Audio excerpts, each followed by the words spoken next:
এই মুহূর্তে বাংলাদেশের অভ্যন্তরে তারা টিয়ার গ্যাস চালিয়েছে, এই যে তার ধোঁয়া এবং তার প্রমাণ। এ সময় হাত বোমা ও সাউন্ড গ্রেনেড ছুড়ে বিএসএফ, এতে বিস্ফোরণে অন্তত 5 বাংলাদেশি কৃষক আহত হয়েছেন।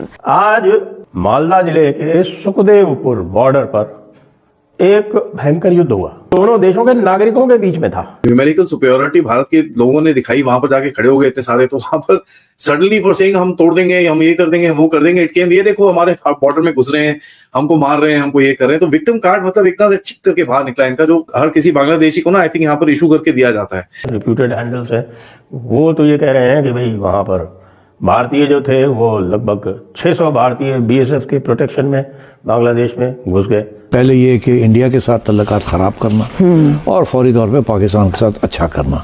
मेरा ये ख्याल था कि ये आहिस्ता आहिस्ता चलेंगे। अराकान बांग्लादेश के 3 कार्गो वेसल्स, कई लोग बोलते हैं 4, मेरे हिसाब से 3, वो 4 वेसल्स को उन लोगों ने कैप्चर कर लिया। मुसलमान होने का वास्ता दे रहे हैं, आप ये कह रहे हैं कि वो भी मुसलमान है, आप ही मुसलमान। ये कैसा इस्लाम है साहब, जब एक दूसरे का गला काट रहे हैं कि जी हम मुसलमान भाई भाई हैं लेकिन एक दूसरे का गला काटेंगे पहला मौका मिलते ही।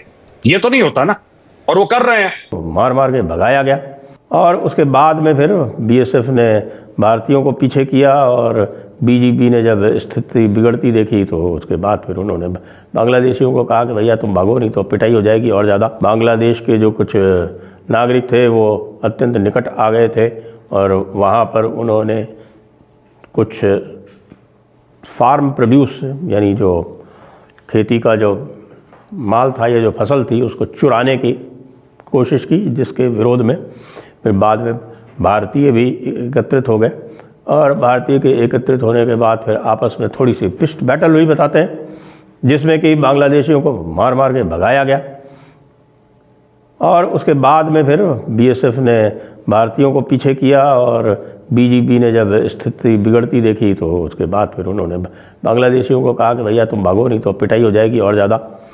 और इसमें भारतीय कुछ बांग्लादेश में घुस गए बताते हैं, ऐसा बताते हैं, ऐसा मैं नहीं बता रहा, ऐसा बांग्लादेश के लोग जो हैं वो बता रहे हैं। बांग्लादेश में यदि आप देखें और उनके जो पोर्टल्स हैं और उनके जो हैंडल्स हैं, रिप्यूटेड हैंडल्स हैं, वो तो ये कह रहे हैं कि भाई वहाँ पर भारतीय जो थे वो लगभग 600 भारतीय बीएसएफ के प्रोटेक्शन में बांग्लादेश में घुस गए। हालांकि इस पे मुझे लगता है कि ये डाउट इसलिए कर रहा हूँ क्योंकि ये आदत है इस्लामियों की, विक्टिम प्ले करने की आदत है, पहले हमला करेंगे और उसके बाद फिर विक्टिम प्ले करेंगे। लेकिन ये बिल्कुल निश्चित है कि जो भी हम देख रहे हैं, जो फोटोग्राफ देख रहे हैं, उसमें ये पक्का है कि टीयर गैस शेल्स वगैरह बीएसएफ ने लॉब किए और इनको वापस भगा दिया। ये वही स्थान है जहाँ पर कुछ दिनों पहले बांग्लादेश यानी बीजीबी जिसको बोलते हैं, बॉर्डर गार्ड्स बांग्लादेश, बीजीबी ने बाड़ लगाए जाने पर, जो ये बाड़ वो नहीं है जो बीएसएफ लगाती है, जो भारतीय सरकार लगाती है, ये सरकारी बाड़ नहीं थी, ये प्राइवेट बाड़ लगा रहे थे किसान। उस पर इन्होंने ये ऑब्जेक्शन किया था कि साहब ये पुराना 1975 का एग्रीमेंट है, उसके तहत आप बाड़ 150 मीटर के क्षेत्र में नहीं लगा सकते, कोई डिफेंस स्ट्रक्चर पुटअप नहीं कर सकते। तो उसके बाद फिर बातचीत हुई और दोनों तरफ के जो फॉरेन ऑफिसर्स हैं उन्होंने दोनों तरफ के जो हेड ऑफ मिशंस हैं उनको बुलाया और बुला के फिर अंततः ये तय हुआ कि भाई वो जो काम रोका गया था सुखदेवपुर मालदा, यहाँ पर वो जारी रहेगा। ये हो गया क्योंकि होता क्या है कि जो फेंसिंग होती है, जो बॉर्डर फेंसिंग होती है, जो प्रॉपर बॉर्डर फेंसिंग जिसको कहते हैं, जो सरकार लगवाती है। फैज हमीद, लेफ्टिनेंट जनरल फैज हमीद, एक मिनट, उस वक्त लेफ्टिनेंट जनरल फैज हमीद जो थे वो वहां बड़े कॉन्करर की तरह, बड़े विजेता की तरह वहां पहुंच गए थे विस्की पीने फ्री की उस होटल में, ठीक है, फ्री विस्की पीने गए थे और ये बताना चाहते थे कि अब जो है तालिबान हमारी एक सूबा बन के रह गया है, अफगानिस्तान सूबा बन के रह गया है।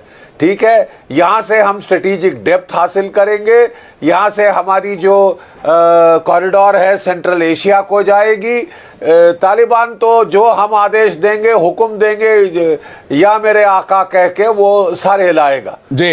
इनके तो साहब होश आवाज के फाख्ते उड़ गए जब तालिबान ने, तहरीके तालिबान ने अपने दांत दिखाए। अब क्या बातें कर रहे हैं आप इस्लामिया की? इस्लाम का नाम लेके आपने अफगानिस्तान को तबाह करा दिया। इस्लामी लॉ ही तो चाहते हैं जिस इस्लाम का आप वास्ता दे रहे हैं। मेजर साहब के पास जा रहा हूं, उसके बाद में अमजद मिर्जा और आरजू काज़मी आपके पास आ रहा हूं। मेजर साहब, इस्लामी तो चाहता है तालिबान, जिस इस्लाम का ये वास्ता दे रहे हैं वही तो मांग रहा वो। मेजर साहब नहीं, बिल्कुल आप बिल्कुल ठीक कह रहे हैं। देखिए, मैं आपको एक बात बताता हूं, पाकिस्तान ने हर समय इस्लाम को एक एटीएम मशीन की तरह इस्तेमाल करा है। ये सबको यही कहते हैं, जब ये पैसा मांगते हैं सऊदी अरेबिया से तब ये इस्लाम का हवाला देते हैं, जब ये यूएई जाते हैं तब इस्लाम का हवाला देते हैं, और जब इनको बात करनी होती है तालिबान से तब ये इस्लाम का हवाला देते हैं। इनफैक्ट फैज हमीद साहब तो चले गए थे वहां पे नमाज पढ़ने के लिए, इनके साथ फोटोग्राफ इनकी बड़ी वायरल हुई थी और पाकिस्तानी मीडिया हाउस ने वायरल करी थी, जिसमें बताया था कि साहब ये नमाज पढ़ने चले गए इतने इस्लाम। अच्छा, क्या हुआ कि अभी तक पाकिस्तानी ट्रोल कर रहे थे, टी इज फैंटास्टिक, अभिनंदन, टी इज फैंटास्टिक। अब पता लगा कि कितने पाकिस्तानी फौजी मार दिए चाय के चक्कर में। ये भी चाय पी रहे हैं साहब, आप चाय पी रहे हैं, मैं भी आपको सपोर्ट करके मैं कॉफी पी लेता हूं जनाब। आप पाकिस्तान में बैठे कॉफी पीता हूं जनाब। बट बात यह है जनाब कि फैज हमीद साहब ने जो चाय पी काबुल में वो इतनी महंगी पड़ी। आप एक बात बताइए साहब, अगर मैं सच कह रहा हूं गलत कह रहा हूं बताइए, पिछले साल पाकिस्तान में there was almost an attack every single day by TTP और द बलोच। मैं 2024 के आंकड़ों की बात कर रहा हूं, हम 25 के जनवरी में बैठे हैं। एम आई राइट और रॉन्ग? कितने हुए आपके पार्लियामेंट की रिपोर्ट में भी निकाल के आपको दिखा सकता हूं सर, कितने अटैक हुए सर आपके यहाँ, आप ये बताइए। उन्हीं से वो आप मुसलमान होने का वास्ता दे रहे हैं, आप ये कह रहे हैं कि वो भी मुसलमान है आप ही मुसलमान। ये कैसा इस्लाम है साहब जब एक दूसरे का गला काट रहे हैं? आप ये इस्लाम की मिसाल देते हैं सबको कि जी हम मुसलमान भाई भाई हैं लेकिन एक दूसरे का गला काटेंगे पहला मौका मिलते ही। ये तो नहीं होता ना, और वो कर रहे हैं, आप भी कर रहे हैं, आप भी अटैक कर रहे हैं ईरान के अंदर, वो भी मुसलमान है। ईरान आपके ऊपर ड्रोन और मिसाइल मार रहा है, वो भी मुसलमान है। आप अटैक करते हैं अफगानिस्तान के ऊपर, वो भी मुसलमान है। वो आपके बंदों का सर कलाम करता है, वो भी मुसलमान है।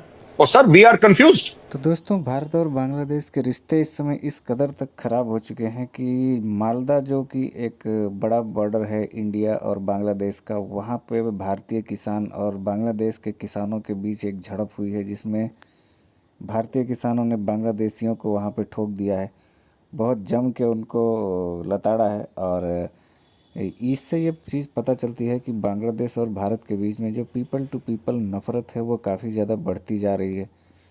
और जिस तरह का काम बांग्लादेश कर रहा है, अभी सैफ अली खान को भी चाकू मारने वाला एक घुसपैठिया बांग्लादेशी निकला। तो ये भारत में इनको आना भी है, भारत से इनको पैसे भी चाहिए, भारत से इनको लाइट खाना पीना सब कुछ चाहिए, और मारना भी इनको भारत को ही है।